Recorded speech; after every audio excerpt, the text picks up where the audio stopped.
Hi, this is Dr. Natalie Cordova from Core Chiropractic in Houston, Texas. I want to talk about different neck wedges so that you get the best support for your neck and getting the proper alignment. So this is Emily.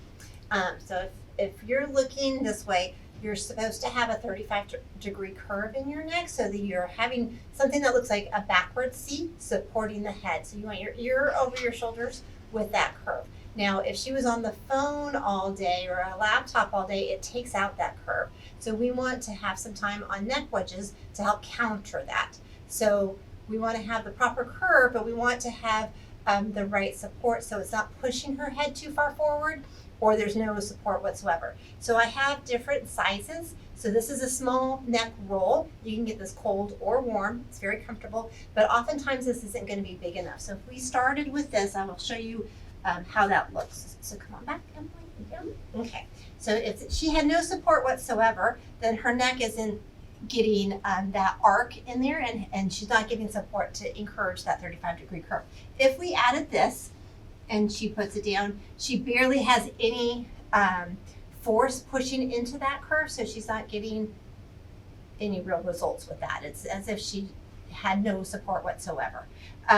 So you don't want too small, and if you were to use a rolled up towel at home, then you're not going to get enough support there either, because oftentimes they're not firm enough to give you the resistance to help demand that neck to start to make a change. And that's the goal, is that we want to make a change. So if you come on up, we can add a bigger roll. And this feels really comfortable, especially if you've injured your neck or it's swollen. You can put it in the ice. You can see that she's got a nice support from ear to shoulder. It's not pushing her too far forward. It gives her a nice curve. You can lay on the floor. I don't prefer beds or couches because they're going to mold to your different weights, and it's not going to be as supportive of a straighter spine and the curve that we're trying to induce. I do like to have the knees up, so she's in a perfect position, and this is a good support for that curve, and she can certainly spend time on this for 5 to 10 minutes, and that would be great. So, but this is also a more general curve and not a very dramatic curve. So as she progresses, and oftentimes we'll move into a neck wedge that's like this or like this. Now she's a smaller person, so I would recommend this one here. So if I have her come on up, you slide that under the neck, and then it allows her ear to be close to the, or in the same plane as that shoulder, and she's getting that curve. So once she's comfortable being on the neck wedge for 5 to 10 minutes a day, I'm going to add in exercises for her to do. There's 2 different ones that I really like. One is extension and the other one is translation. So the first one, the extension, is she's going from this neutral position to where she's looking at the wall behind her, and then she comes back to neutral. So she's just looking up at the ceiling and then looking at the wall. I recommend doing just 10 repetitions and then resting. You'll find that your muscles get very tired over time because they're not used to doing this work. So just doing a set of 10, maybe a little bit later, you're doing another set of 10, and then you're just resting. And then you can build up to that.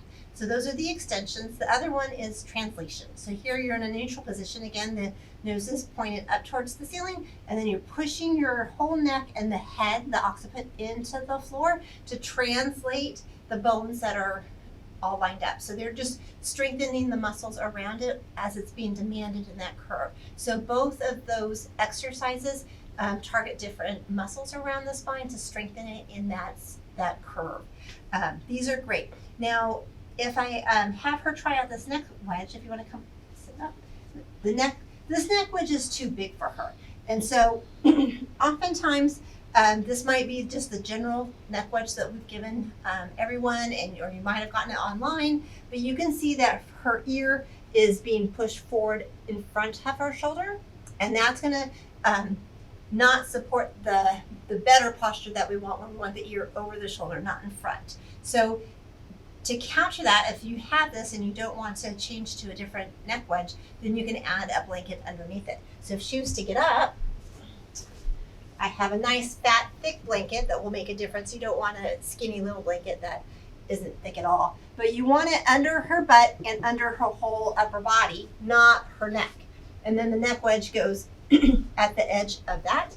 Again, she's going to lay back and then come in, and then again the knees are bent, but this way it elevates her body and then the neck wedge can still do its work, but it's not also pushing her forward. So she's more comfortable and more lined up so that the ear is over that shoulder. So that would be the ideal position if you have a neck wedge that's a little too big for you.